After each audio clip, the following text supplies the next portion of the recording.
Hello, my name is Carl Lam, and today I'm going to be retelling the story of the Da Trang crab, a Vietnamese folktale.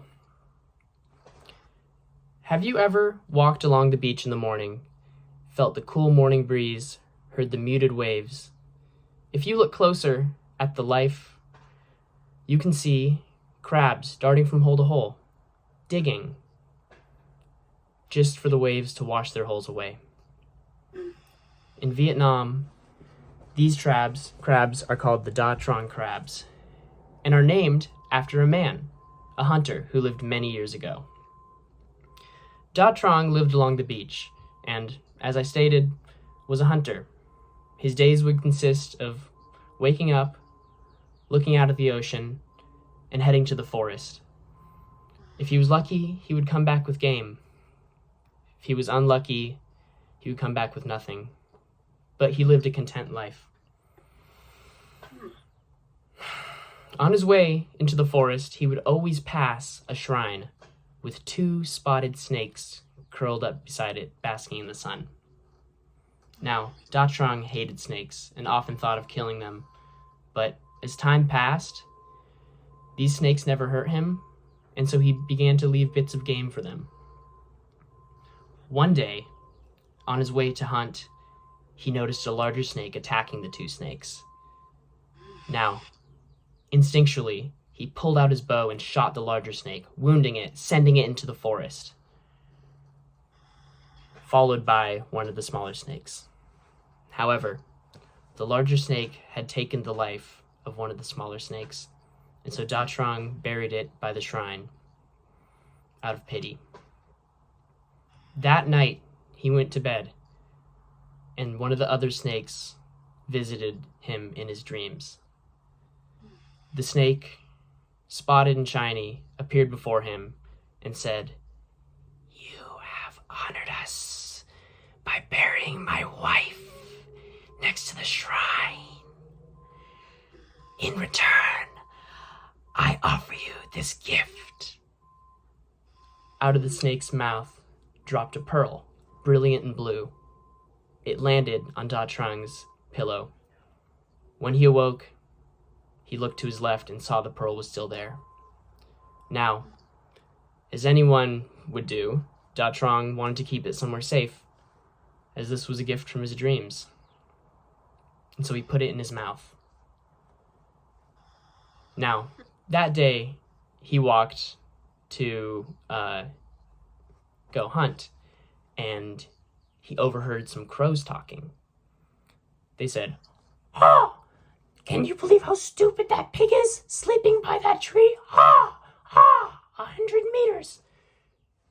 Da Trang stopped. He was surprised. He was astonished that he could understand the crows.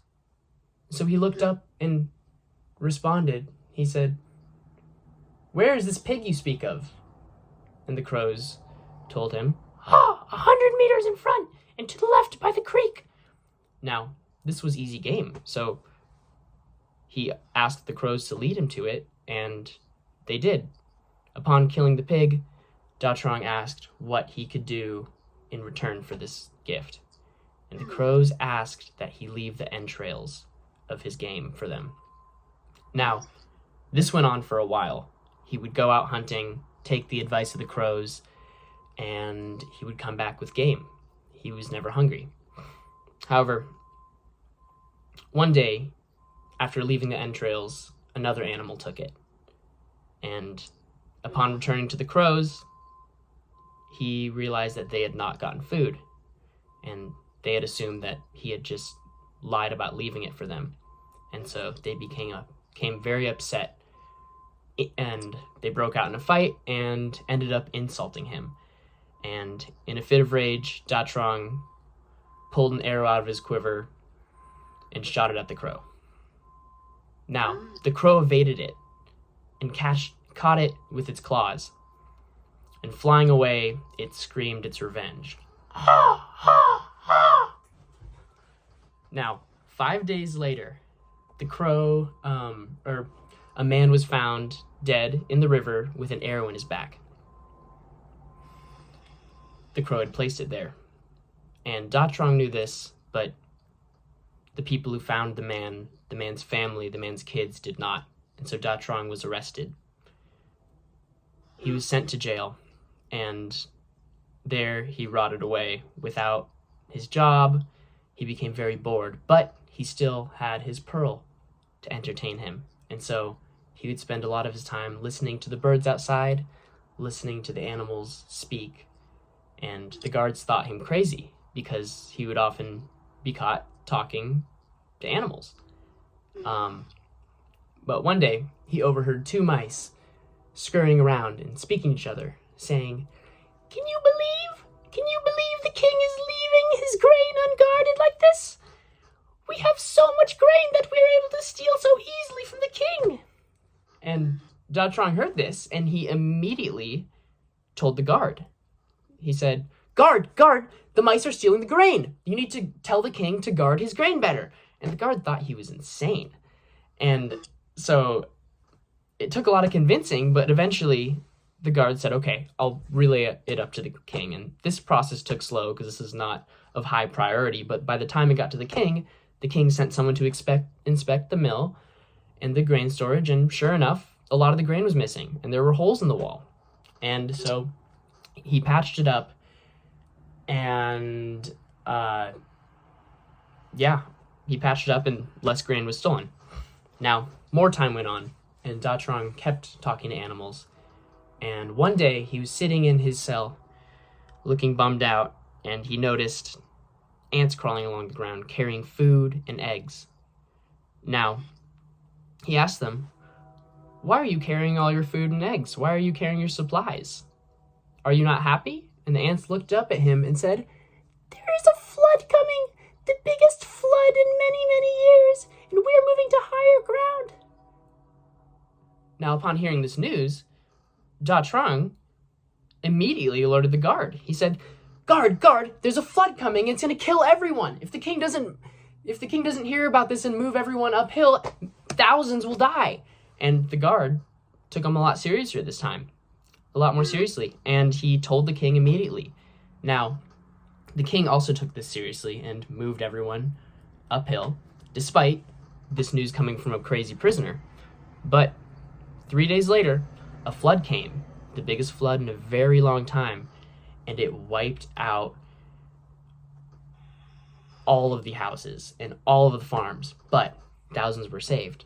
So, the king, hearing this and experiencing this and having saved a lot of people through the words of Da Trong, appointed Da Trong his advisor and freed him from prison. So, at this point, Da Trong is free. He still has his pearl. He's working for the king, and he's happy. He's back to normal. Him and the king travel throughout the land, winning wars because they're able to hear about the enemy's location, protect against natural disasters like the flood, and overall rule a really successful kingdom. Now, after a while of traveling the land, the king wants to hear the songs of the sea. And so, him and Da Trong go out on a boat into the ocean. And it is in the evening, and Da Trong, with pearl in his mouth, hears the coral making the most delicate sounds, and the fish talking to each other, gabbing about. But the most astonishing sound comes from the cuttlefish. And the cuttlefish are singing in the most beautiful voice, and it draws him in.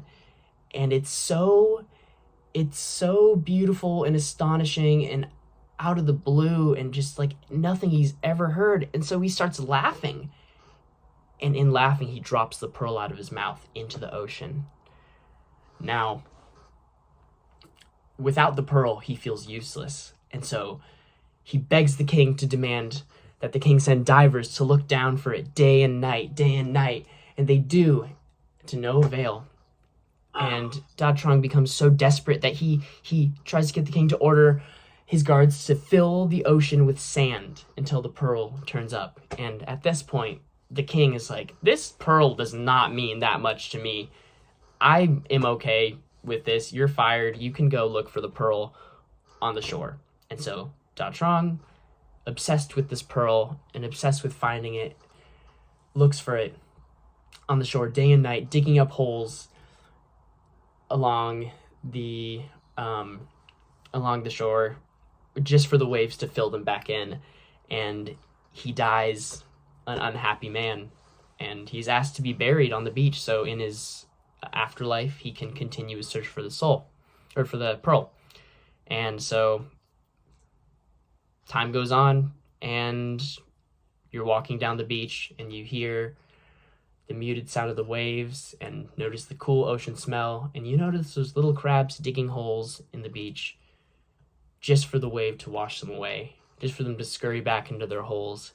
And it is said that that is the restless spirit of Da Trang continuing to search for his pearl. Thank you. My name is Carl Lamb, and this is a tale of endless pursuit.